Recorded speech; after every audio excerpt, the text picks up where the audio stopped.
The book of Ecclesiasticus, also known as the Wisdom of Ben Sira. Let us now praise famous men, men whose righteous deeds have not been forgotten. Today on Uncommon Knowledge, the legacy of one of the most consequential figures in American history, George Shultz. Uncommon Knowledge now.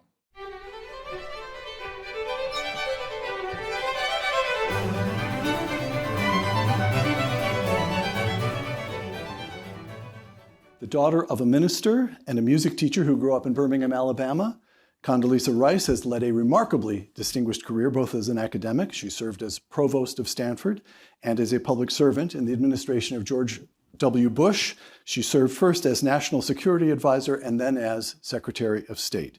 Condi Rice now serves as director of the Hoover Institution. A point not lost on my wife, she's my boss.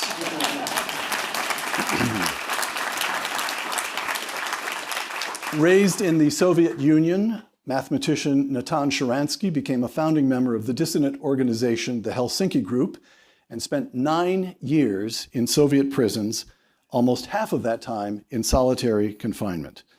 After his 1986 release, he moved to Israel, becoming a major figure in Israeli political life. His books include the classic work, Fear No Evil. A native of India who moved to the United States.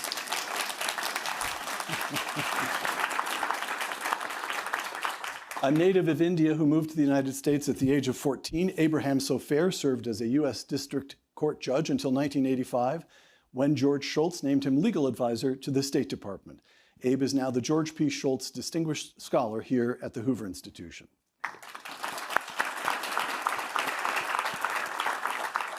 A word now about the man we'll be discussing, George Shultz, who died 3 years ago at the age of 100. After graduating from Princeton, Mr. Shultz served with the Marines during the Second World War.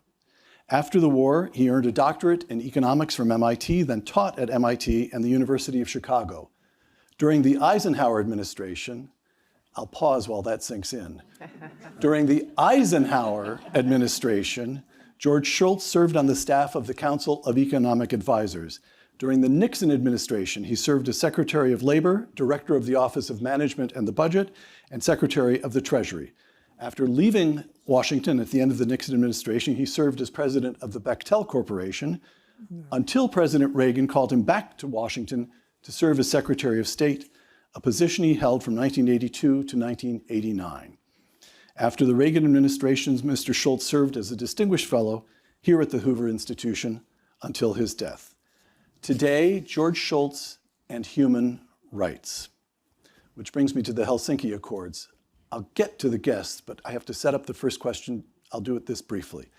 The 1975 Helsinki Accords, signed by the United States, the USSR, and every nation in Europe except Albania. The accords covered topics from borders to military bases to scientific research, but they're best remembered for an agreement on human rights, including freedom of speech and freedom of emigration. 2 quotations, and now all 3 of you listen closely. 2 quotations. Ronald Reagan. At Helsinki, the United States agreed to legitimize the boundaries of Eastern Europe, legally acquiescing in the loss of freedom of millions. Ronald Reagan would later change his mind about the Helsinki Accords, but that's what he said as a candidate for president in 1976. Here's the second quotation. Historian John Lewis Gaddis. The Helsinki Accords meant that the people who lived under communist systems could claim official permission to say what they thought. The Helsinki Accords, a mistake or a breakthrough for human rights? Abe Sofair, where did George Shultz come down? He supported the Helsinki Accords because he loved Max Kampelman, who negotiated the Helsinki Accords. So I recall Max being very articulate about the Accords and the value that they created, the stability, increase of stability and understanding among the nations involved. Condi, looking at the last decade of the Cold War, during which George Shultz is a major figure, we see the United States rebuilding its military, an American economy producing a technological revolution, and also an American government deploying the issue of human rights. How do you weight them? What proved really central? Well, what proved really central is that the Soviet Union was a disaster waiting to happen. That's what really proved central. It was, in its core, weak. It had great military muscle and great military strength, but Ronald Reagan was the one who, after all, said it would end up on the ash heap of history. He understood its essential weaknesses, that authoritarians can delay but not ultimately deny freedom. There were people like Natan who were pushing and probing at it. And I just want to say one thing about the Helsinki Accords.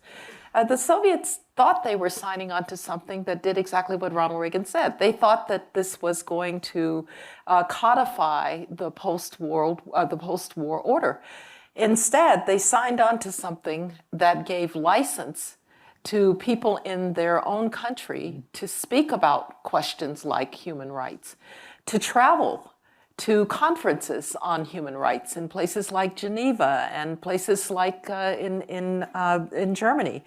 I remember particularly the East Germans that were able to travel to state-sponsored conferences. And so sometimes you don't know quite what you're signing on to, and I think that's really what happened to Moscow in the case of the human rights basket, as it was called, of the Helsinki Accords. Natan, let me quote John Lewis Gaddis to you once more. The people who lived, because of the Helsinki Accords, the people who lived under communist systems, at least the more courageous, could claim official permission to say what they thought. Was that true? Is that how it worked out for you in Moscow? No, we couldn't claim official permission. We could take this. We didn't ask anybody for permission. We could take initiative. Because I have to say that when Helsinki was signed, the meaning was there are three baskets. One basket is that the West recognizes the borders of Soviet Union, meaning the Baltic states and everything what they grabbed from Germany and from Poland. What was, of course, good for Soviet Union, finally it is recognized the results of the Second World War. The second was economical cooperation. The Soviet Union was very interested. And the third, non-binding obligation about human rights, which we believed it will be lip service and the West will be deceived again. That's how we felt. So you agreed with Reagan? No, and then we decided that in order not to let the West to be deceived, because we didn't really trust, we created Helsinki Monitoring Group, which the idea was that we will be publicizing all those human rights violations, which in accordance with the Helsinki Code, the West cannot ignore. And hopefully that the other countries also will organize their Helsinki group. And we knew, as Yuri Orlov told when our leader, that probably we'll be all arrested for the high treason. I said, no, I think we will be arrested for anti-Soviet activity. In a year, I was arrested for high treason and he was arrested for anti-Soviet activity. Everybody was or arrested or exiled. But in this year, we published more than 20 reports. And the American embassy, for the first time, was ready to accept directly as a spokesman, simply coming, and they were taking these documents. Never happened before. You had to do it secretly. American Congress created a special committee for studying this. So Soviet Union could not run away from this. And in the end, really something which they believed it's kind of a trap they're doing to the West, they fell in this trap. They fell into it because you pushed them into it. Well, yes. Yeah. Well, Max Kampelman was very aware that he was causing trouble for the Soviet Union.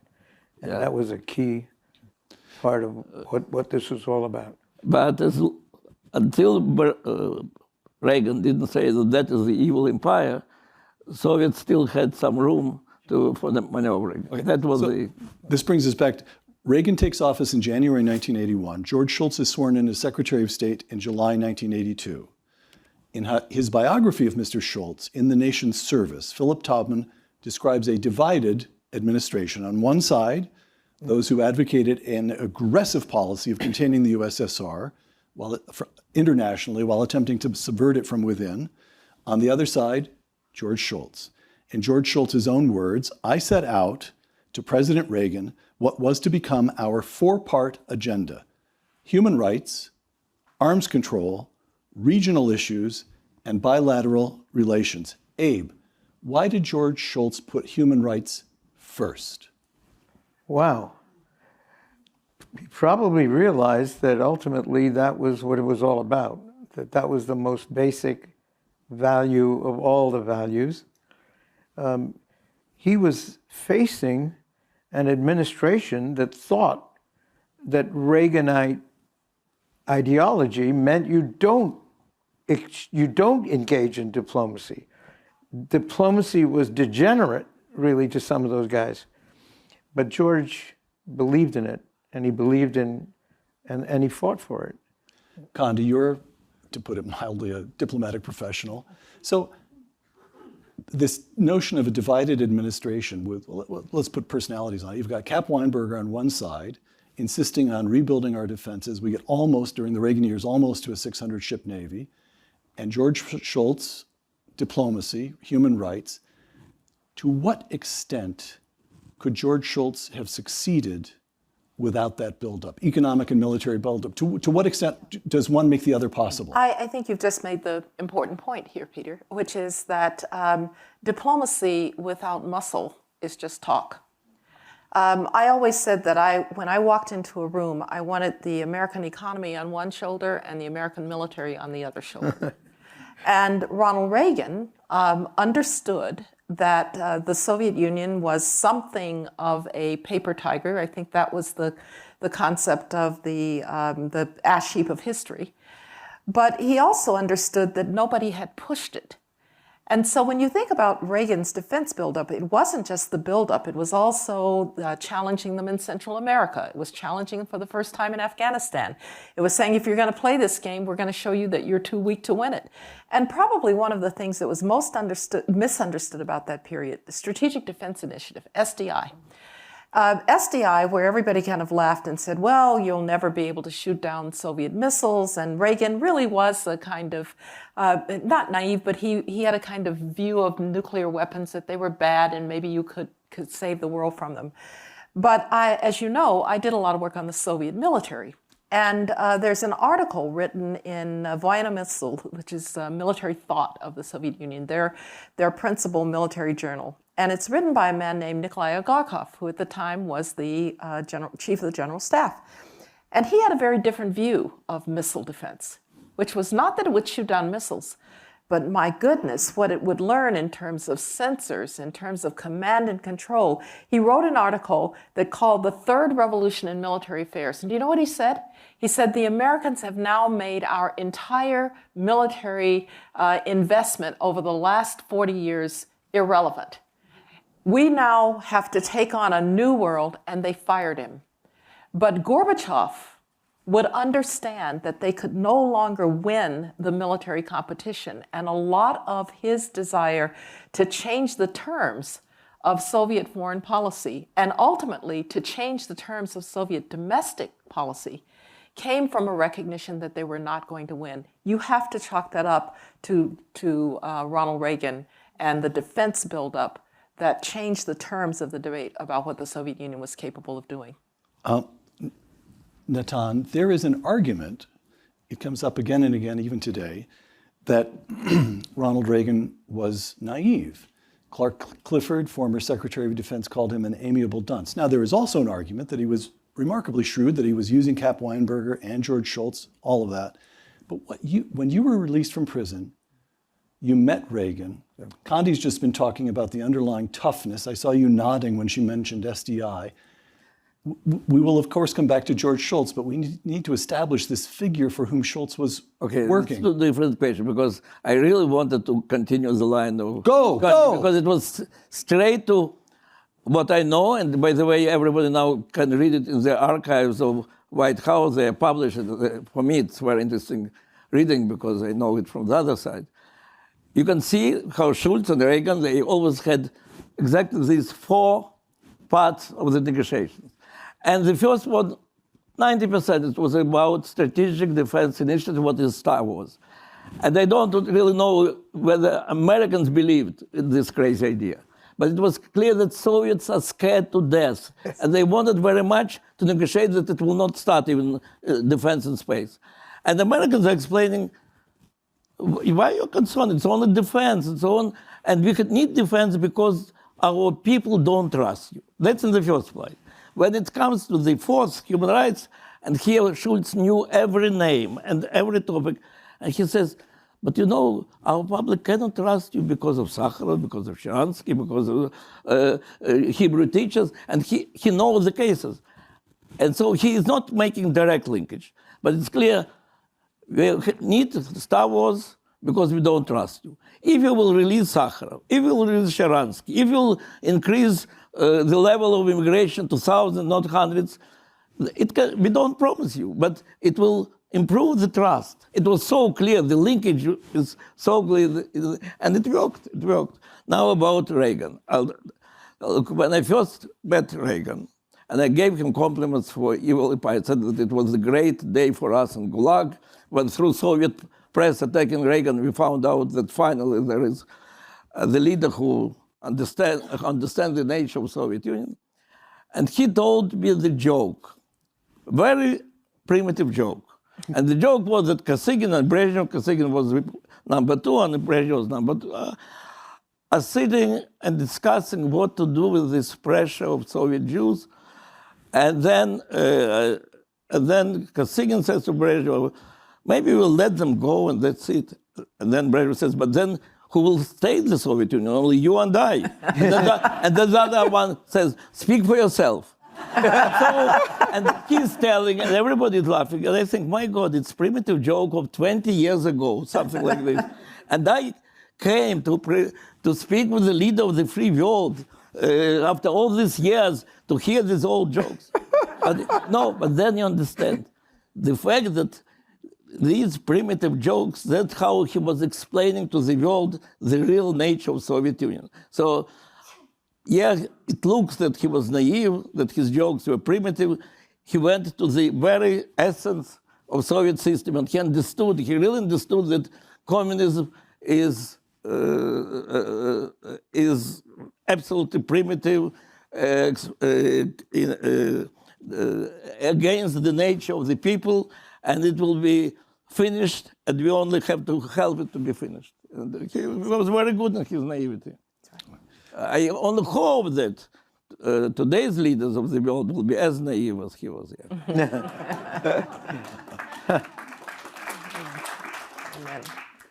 The Refuseniks. George Shultz in 1985. This is in a speech marking the 10th anniversary of the Helsinki Accords. In the Accords, we all committed ourselves to treat in a positive and humanitarian way the applications of persons who wish to be reunited with members of their families. Yet over the past 5 years, the number of Soviet citizens of Jewish nationality permitted to emigrate, mainly for family reunification, fell from over 51,000 to 896. The regrettable trend is the same for Soviet citizens of German and Armenian nationality, close quote. The Jewish refuseniks in the USSR. Condi, again, I ask you as a professional, why did he attach so much importance to what was, after all, as best I can tell, Jews accounted for less than 2% of the Soviet population, and that's on the most generous estimate I could find. Why did he feel that that was a lever somehow, that that was the point of attack? I don't think it was for him a lever. I think it was a moral case. You know, we had gone through Jackson Vanik, we'd gone through the refuseniks period, and really he kind of set a standard, by the way, for other secretaries of state that, as Natan said, you know every name when you go to talk about a human rights case. So when I would go to China, I would carry a list. And I always found, and I'm sure George found the same so they were a little surprised that the American Secretary of State was somehow concerned about this person because we value human life. And it was a way of saying to the Soviet Union, we value every single human being. We value every single Jew that you are preventing from leaving the country. And they were always a bit confused by this. weren't there more important strategic things that we would talk about? And so I think in some ways it was a moral case for George, but it was a little bit, we're different than you are. We really care about these individuals. And as I said, it set a standard for how secretaries of state from then on. I know that whether it was me or Jim Baker or Hillary Clinton, you would go and you'd carry names.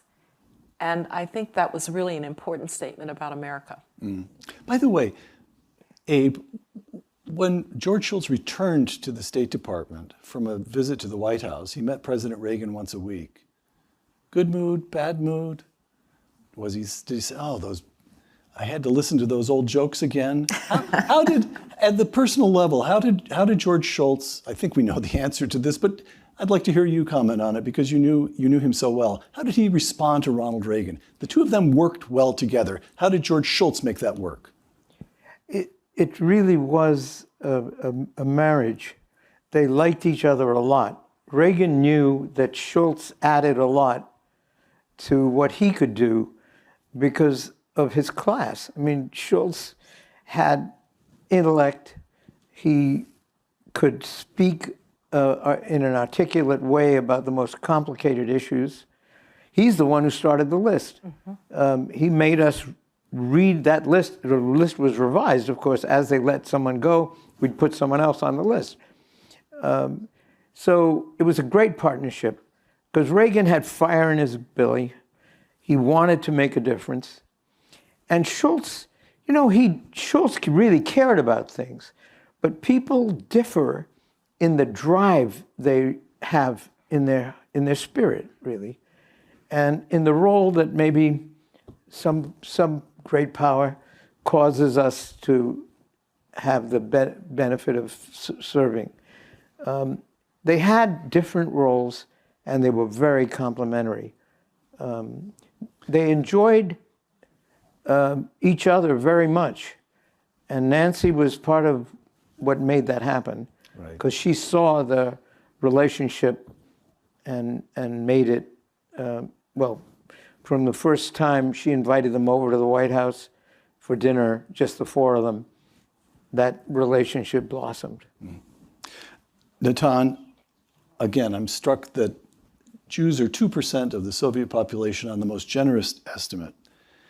And yet, as Condi and Abe both said, George Shultz cared about the refuseniks. You spent 9 years in Soviet prisons. In 1985, your wife, Avital, disrupted a meeting, this is a famous incident, between George Shultz and Andrei Gromyko to draw attention to your imprisonment. Later that day, some on the State Department staff were critical of Avital for offending Gromyko, and George Shultz said this, quote, "I'd like to think that if my wife were out and I were in the gulag, she'd demonstrate for me." Yeah. You're finally released in 1986. To what extent are you aware of, to what extent can you describe the role that George Shultz himself played in your release? Well, I'm released, by the way, today is 11th of February. No, yesterday was the day of my release, yeah. So I'm released straight in the morning. I am in KGB prison. Then I go through Berlin. They take me in the airplane. They bring me to the Berlin. The American ambassador I cross the bridge. I meet my wife, whom I didn't see for 12 years. We come to the airport where thousands of people are waiting me. But Shimon Peres, who understood public relations, he said, "No, now you have a call from President Reagan." And I heard his evil empire speech, and Vitaly says, yeah, Reagan was very important. So we talked to President Reagan. People say, how you could be so calm talking to President? I came straight to the paradise. So they'll tell me now, you'll talk now to God? It's natural. It's not God, it's only President of America. So we talk, and then I want to go. They say, Shimon Peres says, no, now we have to talk to Secretary of State Shultz. It's like, now they'll start bringing me all the ministers. So then Vitaly says, no, without Shultz, Reagan could do nothing. It's very important. Mm. So that's how I first heard that Shultz is very important. I can say that Shultz was the one, he at the same time a statesman, and the same time he's like the father. Like when Avital was coming to the office, he had Charlie Hill was his assistant. Charlie Hill. Charlie Hill immediately was giving his room to Avital because she now has to run the State Department. That's how, and Shultz was really taking full care of her. This story, what was even funnier, that Richard Perl brought her to the press conference of Soviets 5 minutes before. So she gave press conference instead of before Soviets. And then the State Department people come to Shultz and say, she has to be immediately exiled because Soviets are bewildered. If we will not punish her publicly, it will be the end of negotiations because somebody really made such a provocation. How she got there? And Richard Perl, who did it, he tells me, oh, my God, I thought now they'll start investigating who brought her, how it happened, it's such a scandal. And then Shultz said, don't dare to touch her. And then he said what he said. So then again, if you read some of these archives, he speaks with the Soviets. Soviets only repeat what they were told. And he knows every name. Later he met many of them. He had a seder in Moscow with refugees. And they say, well, they refused because of state secrets. He said, and what if the boss says to the scientists, only over my dead body, and they try to prove that there are state secrets? They don't understand what he's talking about. But he's talking about the case of Professor Lerner, and he met with his daughter, and he knows the case very well. So he's like officer who prepared his homework, but he also knows these people personally. And they know nothing. They can't understand from where it comes, what he's talking about. They don't know. Yes, yeah, exactly. By the way, you talked about going across the bridge. Didn't you walk across that bridge in a particular way? Yeah, well, I worked in a particular way when I went down from the airplane. And they said to me to go straight to the car, and I went like zigzag.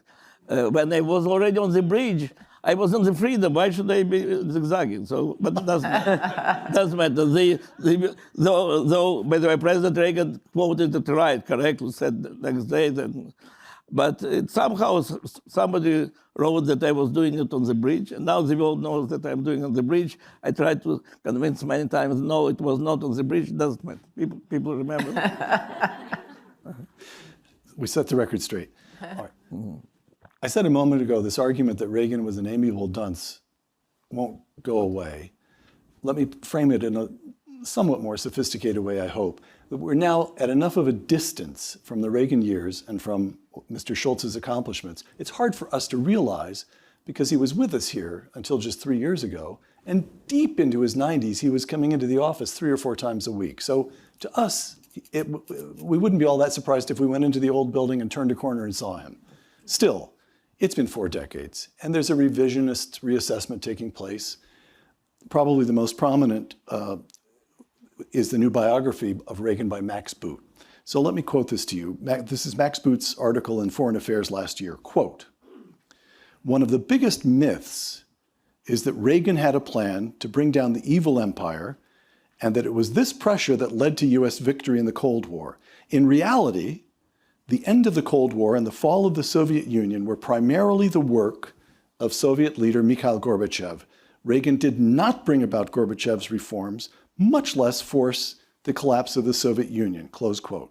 So, Boot belittles Reagan by name, but of course what he's attacking is the whole Reagan diplomatic effort, including, of course, George Shultz. Mikhail Gorbachev ended the Cold War, and Ronald Reagan and George Shultz had very little to do with it. Condi? Well, one has to ask the question then, why didn't this happen at some other time? And it is absolutely the case that Gorbachev is essential to the end of the Cold War because of the decisions that he took. He could have tried to resist. He didn't have to move 500,000 troops out of East Germany. He didn't have to give the speech saying that the Brezhnev doctrine was no more. He didn't have to ultimately acquiesce to the unification of Germany. All of that is true.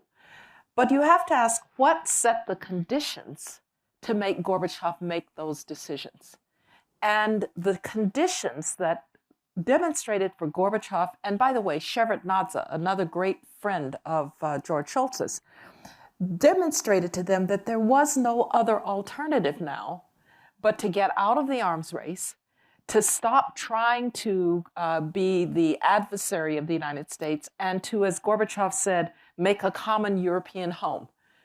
It's not that Gorbachev woke up one day and said, you know, I think I would like the Soviet Union to look different. I want to have a different relationship with the United States. The conditions were set so that he really had very few choices. And he, fortunately for history, he took good decisions, not bad ones.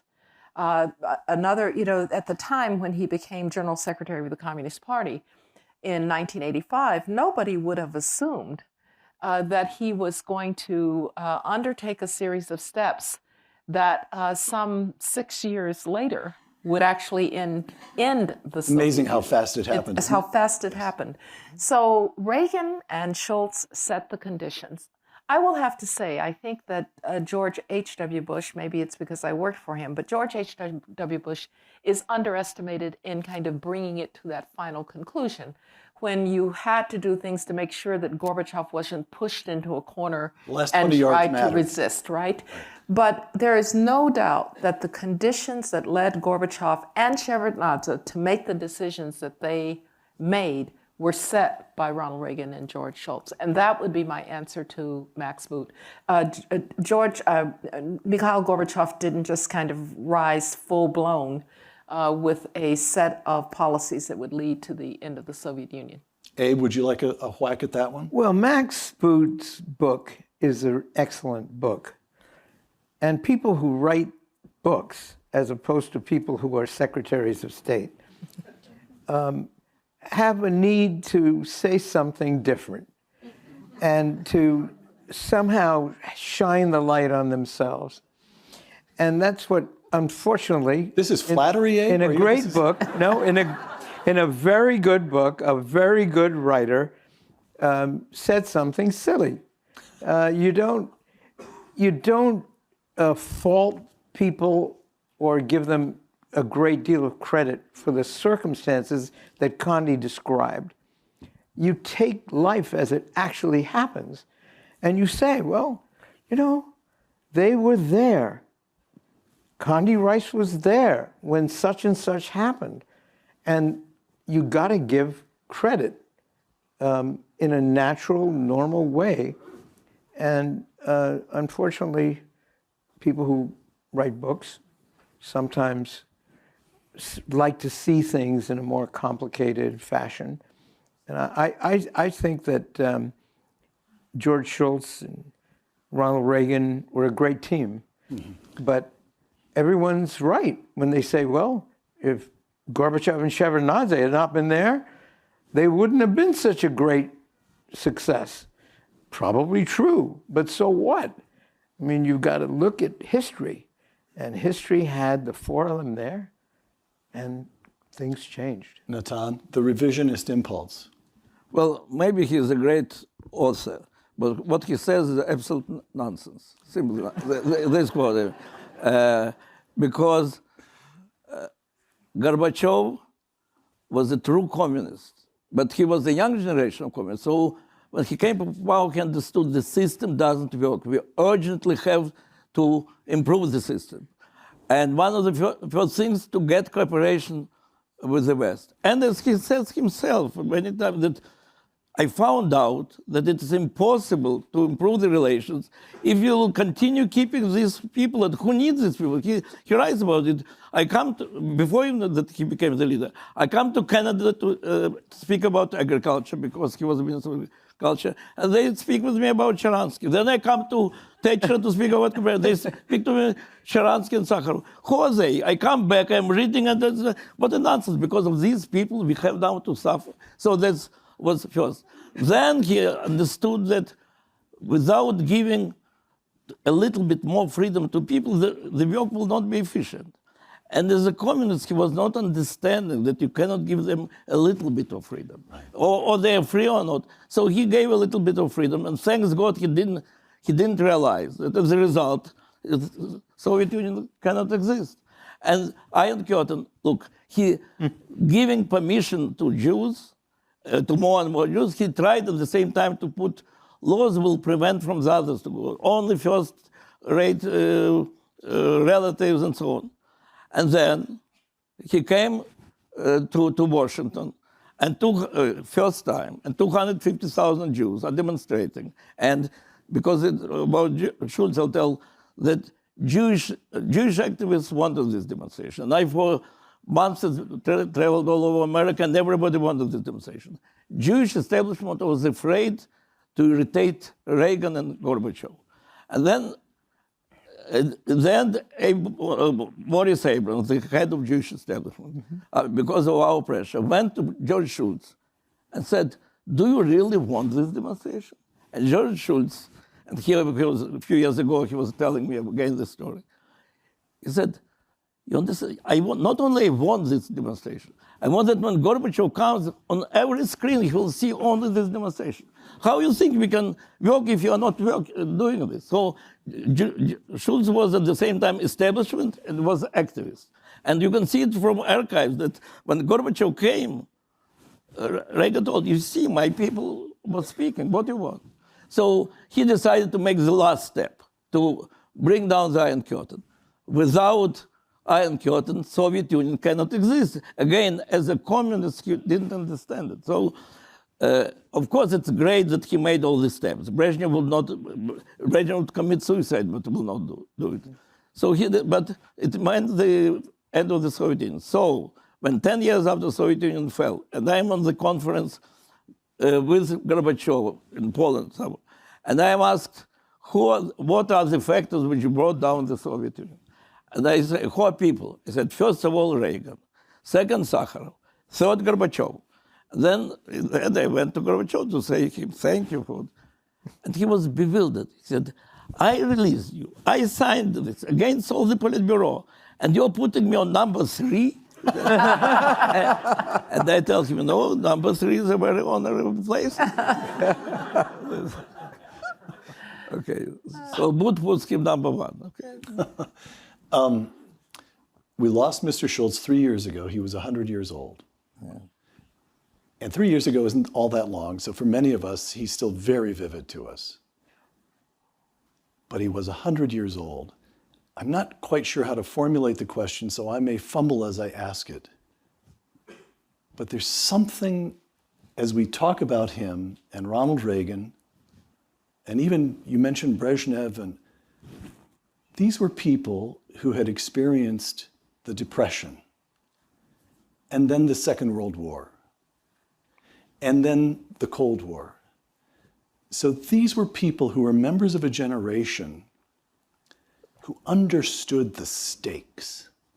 They understood the importance of politics and diplomacy, and were also, on our side, Reagan and Shultz, old enough to feel in contact with an earlier world, a pre-Soviet world. They couldn't quite remember it. Reagan is born in 1911, Mr. Shultz is born in 1921, I think it was. They couldn't quite remember it, but it was close enough. So within their own compass, their own intellectual compass, was the possibility that the world could be without a communist regime again. And I remember feeling when he died 3 years ago that somehow or other, it was all suddenly gone. That kind of generational knowledge, the sheer stature that those people had, is unreproducible. Now tell me that I'm wrong, because that's a very sad thought, and it's a very distressing thought for us in the United States, for you in Israel. Abe, tell me I'm wrong. I can't tell you you're wrong. It's fortune. We were lucky that Ronald Reagan had an attraction. He wanted people of talent, especially after Haig. He wanted someone solid, someone who could reason, someone who was polite, at the same time strong. And there was George Shultz. I mean, head of Bechtel, a man who had all the governmental experience you could imagine. You can't expect these things to be replicated. You just have to pray that they will be at the right time. Condi, you must reflect on this generational question. Yes, no, look, we've called them the greatest generation for a reason, and they were. But there'll be other great generations. I think George would have been the last person to say that it was the end of great generations. He loved young people. Yeah. He was always impressed by this valley and the people who were coming up with new ideas. George's last years were trying to understand the implications of like Henry Kissinger, the implications of AI and the implications of energy policy and what were we going to do about climate change. So this is someone who kept growing and kept changing, and I think he would find your comment not just sad, but if you don't mind my saying so, a bit untrue that just because a generation passes, we're kind of done for it. I've often thought that the next greatest generation in some ways in military terms, those who took up arms after 9/11 and went off to far-flung parts of the world to try to defend America. And so the great thing about the United States is that when that challenge has come, others have, for the next generation, have stood up and done it. I think what was different about that generation is that the burden, if you wish to call it that, of military service was more widely spread across the society than it is now. So many of the children of the elite don't serve in the military. Did he ever express any regrets about the volunteer military? Well, because as an economist, he was for that. He was for it. And actually, I believe the volunteer military has been a great institution in the United States. But it has meant that there is a chasm between those who serve and those who don't. And we feel it from time to time that we don't have these common experiences any longer. One thing that I think George did find odd was after 9/11, he kept saying, why didn't you mobilize the country in the way that we did in response to the challenges of World War II? And it always struck me because we actually had just the opposite view, which was that we should not mobilize the country. I remember President Bush saying, I want people to go back to work. I want them, when can we open airports again? When can the banks open again? Because he wanted Americans to feel normal. And in a sense, during World War II, everybody was part of the war effort. And I think that is different about now and about then. But George Shultz was kind of evergreen. And I don't think he ever stopped learning from the next generation. And fortunately, here at Hoover, a lot of our students got to learn from him. And I always valued that he could go to a dorm and have dinner and they could know George Shultz. It's a great thing about universities, by the way. There are a lot of things not to like about universities, but one of the things that you really do have to like is that they are intergenerational. And they value that intergenerational nature. Natan, you may reject this question, but I invite you, the Israeli with us today, the man from a country where the danger is always present. I don't need to elaborate what's been going on in recent months, where service in the IDF is very widespread. And you look at the United States and the rising generation, and do you think, perhaps, I'm trying to give you permission to download, to give it to us if you want to, that we have lost touch with the brutal realities of international relations, that we've gone soft? Well, I like your question. Why should I bring it down? It gives me great opportunities. First of all, about the historical memory. I'm speaking all the time to those, my partners in struggle for Soviet Jewry, then to their children, then to their grandchildren. And with every year, I see that it's more difficult to people to explain what I'm talking about. First, they don't know who is Reagan. Later, they don't know who's Sakharov. Then they don't know what is Soviet Union. Really, they all were born like 10 years after Soviet Union. So true. Hundreds of years ago. So it's more and more difficult.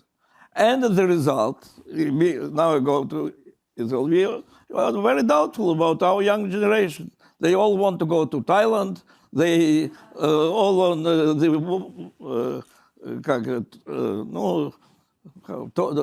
not Tokyo.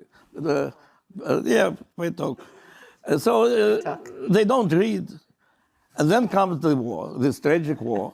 And we find out that our new young generation is more patriotic, more noble, more broad thinking, and more sees everything in historical perspective than we are. And there are a lot of tragedies around me, practically in every home around me are our friends who lost somebody in the but a lot of heroism, a lot of great patriotic feelings. So now we know that our young generation, who doesn't know what Soviet Union, nevertheless, they are maybe even more devoted than we are, on one hand. On the other hand, what is really unfortunate, that history is not only the battle of people, it's also a battle of ideas. And that this battle of ideas is forgotten. And here I'm coming to America. The fact that Marxism-Leninism, which looked like absolutely defeated ideology, which is dead, so on. And then in American universities, which Condi likes, and we all American, it comes back in terms of so-called woke movement, that the world is again oppressors and oppressed. And the oppressor is always wrong, and the oppressor is always right. And we should not permit the oppressor even to speak because it makes it more difficult and uncomfortable for oppressed people. And then you'll take simply the word class and replace with the word race. You get exactly Marxism-Leninism that I grew with and which killed tens of millions of people. And the fact that this battle of ideas is forgotten, and that's why you cannot apply it to today's world, that's really unfortunate. It's fortunate for America, for Israel, for the world. And I don't know how to connect it with Reagan and Shultz, but they did live not only feeling emotionally involved, but they in the world of ideas. And that's why Reagan could say that that is evil empire. And that's why Shultz knew that not only he's fighting for Professor Lerner or Slipak, for Sharansky, he is in this great battle of ideas. Yeah. And that's really, I hope that American universities will know how to bring young generation back to... Right. Again, it's not their fault. The young generation. It is our fault that we've taught history in a way in which they think history is so simple as to have oppressors and oppressed, colonizers and colonized. You have to fit in one category or another. Oh, by the way, those people, I said in my class that I teach with Steve Kotkin, I said, it can be simultaneously true that many of America's founding fathers were slave owners, and they wrote the document that has done more for human liberty than any document in human history. So if we teach them that history is not complex, then that's the way they respond. So I think that's our fault, not theirs. Yeah, I agree, probably with the professors in America.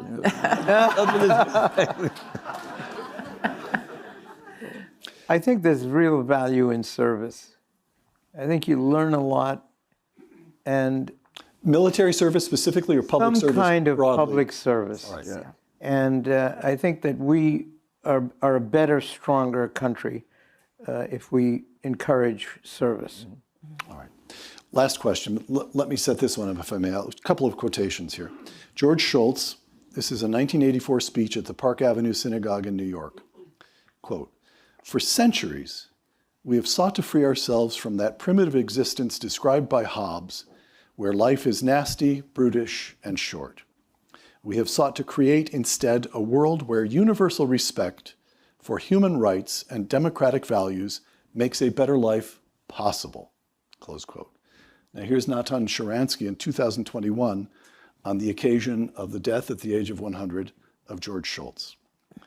"There is no doubt that it is people like President Reagan and George Shultz who really changed the attitude of the world to our struggle.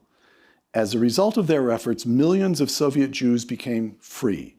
In fact, all the world became a much better place after this. That owes a lot to such giants as George Shultz." Close quote. What does the example of George Shultz mean to us today? In that classroom where you and Steve Kotkin are teaching current Stanford undergraduates, let's do a quick calculation. So a Stanford senior graduating this June at the age of 22 will have been born long after the Cold War ended. And so when you talk about the Cold War, you might as well be talking about the Spanish-American War. In their minds, it's all black and white or sepia-toned. How do we appropriate from history, even from this recent history, meaningful lessons for the present? Well, the first thing is you have to teach history, which we don't in so many places, and you have to teach it in all its complexity. And you have to say, as I say to my students, just because you Googled it doesn't mean you've researched it. There is a tendency not to want to understand in depth. And I think if you can get the students to read about the Sharanskys of the world, and just to know their stories. You know, it's one thing to have them learn a bunch of dates. They can Google those. I was a little shocked when some of my students didn't know who Rommel was, so, you know, it's important to have a sense of what World War II is about.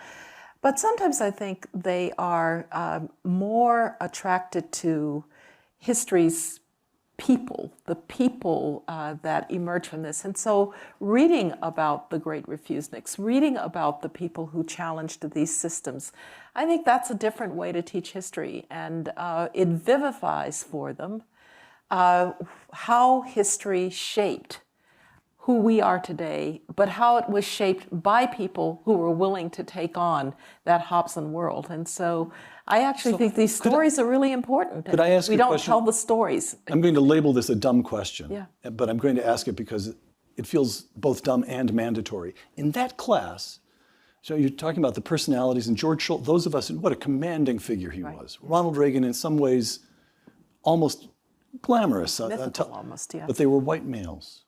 So? Is that how you handle the Your problem? point would be? Look, isn't she? I'd be the first to say that history ought to be taught in a way that also highlights the stories of people who were not white males that got written out of history. Right? Mm-hmm. Do people also know who Frederick Douglass was? Right? Do people know not just Martin Luther King, but Booker T. Washington?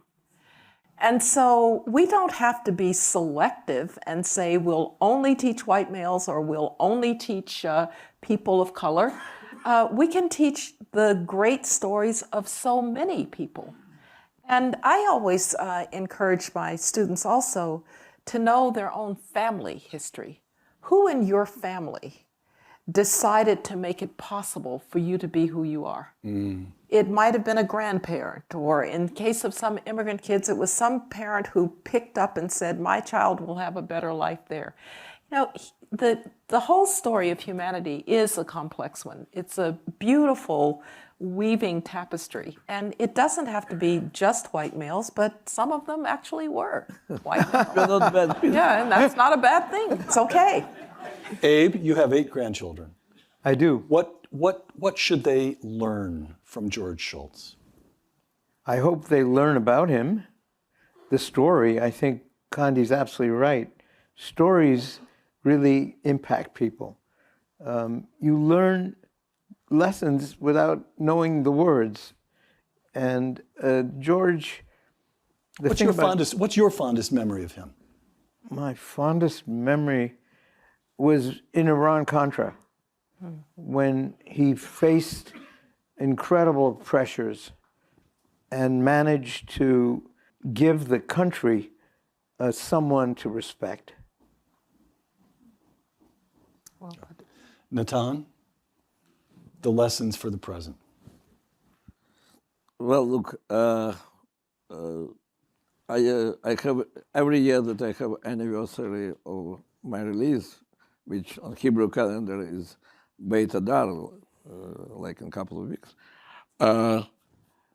All our children and now all our grandchildren sit together and like on Seder Pesach, we are telling the story. Vitaly and I telling the story where comes George Shultz and Reagan and Thatcher, but all the Jewish activists about all the struggle. And it's interesting how with every year, it was our daughters who understand more and more, and they started from very simple things, what are conditions in prison, but then finish what it means solidarity of people all over the world, what means communism, what is this battle of ideas. And now we started second round with our grandchildren, and our daughters are helping because you cannot really communicate on the level of our grandchildren who all understand everything only through Facebook and Twitter, and our daughters can help us. So that creates this continuity, that the world of ideas should not disappear in for a moment. I think, well, you see here some of the heroes of struggle for Jewry. It's very unfortunate that, continuing the line of Condi, that American Jews who had such a great battle, 25 years of their life they devoted to this greatest victory, and they forgot to tell to their children about themselves, about their own victory, and not speaking about grandchildren. And it's very unfortunate. It's because it has to be something which continues all the time and goes from one generation to the other, exactly as Jews did about Exodus from Egypt. And as a result, Exodus of Egypt is something part of our identity. But defeating of communism and the struggle of George Shultz is not part of our of American identity, because somehow, as Condi said, we are Googling, not studying. So yeah, I think it's very important that there will be heritage of George Shultz, and that it will and all the other great fighters and great leaders, and that will continue. Yeah. The Jewish community in America also has something to be very proud of. So my first job, using my Russian language, was helping Soviet Jews relocate in Denver.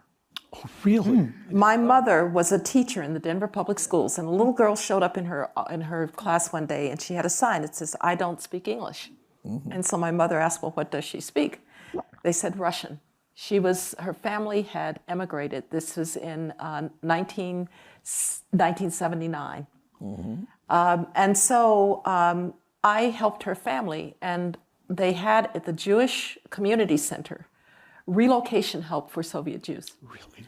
And so we have a wonderful story to tell about how America, together with these very brave people who were willing to stand up to the Soviet Union, willing to leave everything. Alla's parents, they had been engineers in the Soviet Union, and now her father was working as a janitor so that her mother could learn the English language. And I've since lost touch with them, but I'll bet they did all right, and probably Allah did very, very well. So there are wonderful stories about how this all unfolded, and I just hope we continue to tell them. Yeah, by the way, the leader of the successful absorption of Soviet Russian Jews in San Francisco is sitting just in front of me. Yeah. Yes.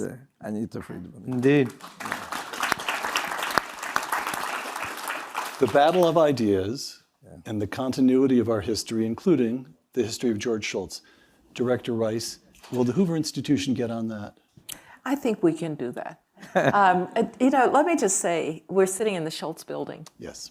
And the reason we're sitting in the Shultz building is to be able to commemorate not just George, but his ideas. And if you have a chance at any time, if you've not been to this building and you can walk around, there are quotes from George and there are pictures. And this building does commemorate not just the man, but the ideas. And I think that's very important, and we'll continue to do it. Condoleezza Rice, Abraham Sofer, Natan Sharansky, thank you. For Uncommon Knowledge, the Hoover Institution, and Fox News, I'm Peter Robinson.